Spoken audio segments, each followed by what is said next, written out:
umuyobozi w'ingabo za M23 Major General Sultan Makenga ubwo aherutse guhura n'umunyamakuru wa RBA cyangwa se uhagarariye u Rwanda kugeza ubu uzwi ku izina rya Scovia Mutesi, yavuze ko ingabo ayoboye zizakomeza kurwana mu gihe cyose leta ya Kongo izakomeza kubagabaho ibitero. Anaca amarenga yuko bashobora gukuraho ubutegetsi bwa Repubulika Iharanira Demokarasi ya Kongo. Ubwo yaganiraga n'umunyamakuru Mutesi Scovia cyangwa se uzwi ku izina rya Mama Urwa Gasabo, General Makenga yagaragaje ko 2013 bagiranye amasezerano na guverinoma ya Kinshasa ariko ntihagira igikorwa. Ibi bigatuma rero byongera kubura imirwano. Yagize ati turarwanira uburenganzira bwacu bwabujijwe n'ubuyobozi buriho. Intambara turwana uyu munsi ntabwo iri munsi ifite amateka guhera mu 1996. General Sultan Makenga yakomeje aganira n'uyu munyamakuru agira ati mu 1996 habaye impinduramatwara yari igamije kurwanya interahamwe zari zivuye mu Rwanda zikoze jenoside yakorewe Abatutsi ziri kwitegura gusubirayo. Impamvu ya kabiri kwari ukugarura bene wacu bari babaye impunzi bahungiye mu bindi bihugu birimo u Rwanda na Uganda n'ahandi. Ya gatatu kwari ukuvanaho ubutegetsi bubi bwari burambiranye buri no guteza ibibazo hano mu karere. Yavuze ko izo mpamvu zitigeze zikemuka ari nayo mpamvu n'uyu munsi bakirwana. General Sultan Makenga yakomeje avuga ko bene wabo batigeze bataha. Interahamwe tuvuga ziracyari aha, nizo ziyoboye, n'ubwo butegetsi bubi tuvuga buracyahari. Hagiye haba amasezerano atandukanye ariko atarigeze ashyirwa mu bikorwa, ari nabyo biteza ibibazo kugeza n'uyu munsi. Makenga yagaragaje ko hari ibice byinshi bikikije aho M23 yafashe bigifite ibibazo by'umutekano muke uterwa ahanini n'uko Tshisekedi cyangwa Etienne Tshisekedi yifuza ko abahatuye bahunga. Makenga yagaragaje ko kandi ibikorwa kubera ko n'ubundi nta rukundo rw'abaturage agira ahubwo ko ameze nk'umwicanyi. Ibi rero nibyo yagiye ashinja Perezida wa Repubulika Iharanira Demokarasi ya Kongo Etienne Tshisekedi. Anavuga ko icyo bamuziho ko ari uko adakunda abaturage, ameze nk'umwicanyi. General Makenga yagaragaje ko M23 idashobora kongera gusubira inyuma nk'uko byagenze muri 2013 kuko hari byinshi byahindutse kugeza ubu nyuma y'imyaka irenga 11 ishize. Yagize ati turabizi 100% ko nta na rimwe guverinoma ya Kinshasa izashaka ko ibibazo bikemuka mu mahoro. Natwe tuzakomeza kwirwanaho mu bushobozi dufite kandi tunarinde abo turi kumwe nabo.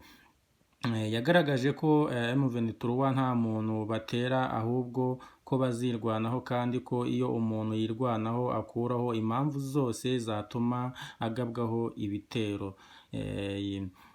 Aya rero namwe mu magambo General Sultan Makenga yakomeje avuga, aho yagiye agaruka ku bintu byinshi bitandukanye, aho yanagize ko ibyo bituma bahora mu mirwano kubera yuko Repubulika Iharanira Demokarasi ya Kongo ikunda kubagabaho ibitero kandi nabo bakaba bagomba kwirwanaho. Ibyo bigatuma kandi bene wabo bamaze imyaka n'imyaka mu buhunzi birirwa bikoreye imisambi ku mutwe batazi aho bari burare. Tugomba kuyivanaho kandi aho ni mu buryo bwo kwirwanaho.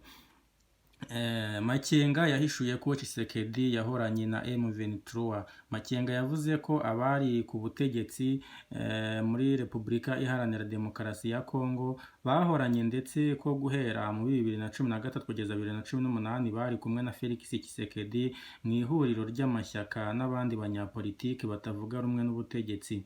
Yagaragaje ko nyuma y'uko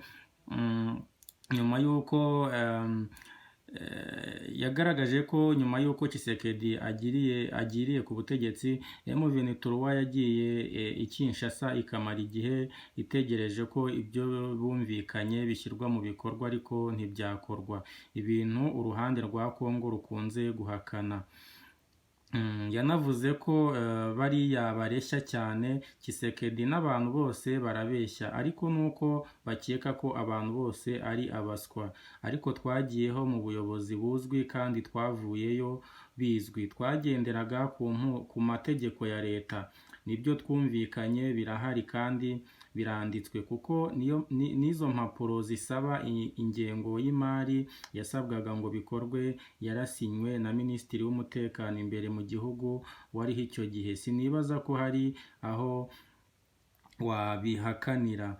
Generali rero Sultani Makenga yagaragaje ko icyo gihe ubutegetsi bwasabye ko bazana urutonde rwabo bakareba niba ari abanyekongo ba nyabo, barazitanga, biza no kugaragara ko abari muri M23 98% byabo bari bakirizwa, 98% byabo bari bakibarizwa muri FARDC n'imishahara yabo isohoka buri kwezi. Ati ntabwo bigeze batangaza ko abo bantu badahari, bavuga ko bahari, amafaranga akajya asohoka akaribwa n'abo bayobozi. Nyuma yaho batangiye kuturerega kugeza igihe batubwiraga ko ngo bazaduhamagara, ariko nyuma y'icyumweru kimwe bahise badutera uw'inyuma. Nuko rero intambara yatangiye, ni nako turi mu ntambara n'uyu munsi.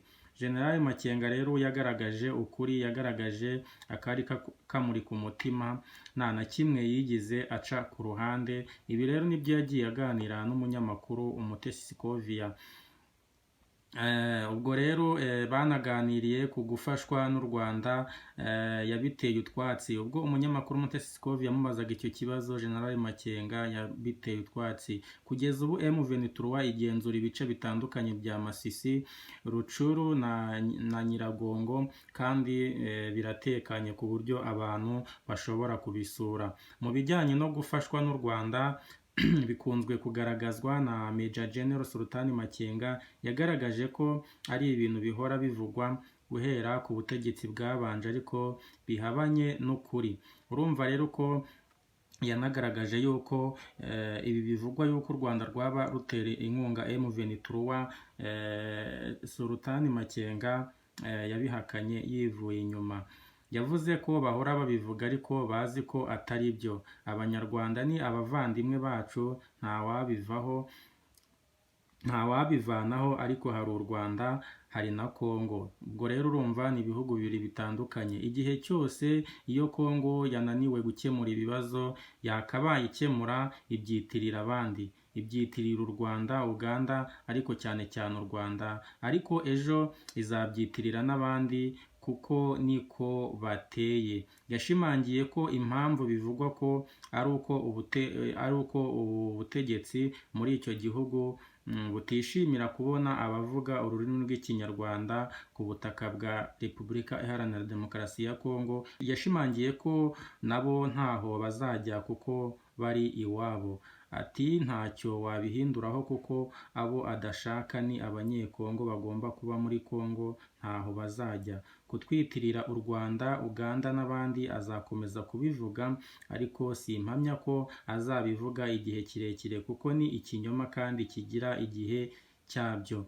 Urumva rero ko Major General Sultani Makenga ibi bintu yabihakanye yivuye inyuma. Yanumvikanishije yuko ibyo Etienne Tshisekedi ashinza u Rwanda kuba rutera inkunga M23 ko ari ibinyoma. Yagaragaje ko inkomoko y'ubushobozi bakoresha buturuka ku mpamvu barwanirira, kandi abaturage babishyigikiye. Abaturage baradushyigikiye kuko turwanirira ukuri, nabo barabizi. Barambiwe ubutegetsi bwa Kinshasa buhora bubakoroniza. Ubufasha dufite twebwe ku giti cyacu, ba nyiri ikibazo n'abanyekongo badushyigikiye muri rusange. Ni ukuvuga ngo abaturage ba Kongo urumva ko nabo bamushyigikiye, kuko banga ku guverinoma iyoboza igitugu kandi idafite ikintu ibamariye. Yanagaragaje ko abaturage batuye mu duce tugenzurwa na M23 batekanye cyane, ko hari n'imishinga y'umuryango w'ubumwe bw'Uburayi bwo kubaka urugomero ikomeje gukorwa. Kuba RDC cyangwa se Repubulika ya Demokarasi ya Kongo ikomeje kugaragaza ko nta nzira y'ibiganiro ishobora kugirana n'umutwe wa M23 mu gukemura ikibazo, ahubwo ko izakoresha intambara.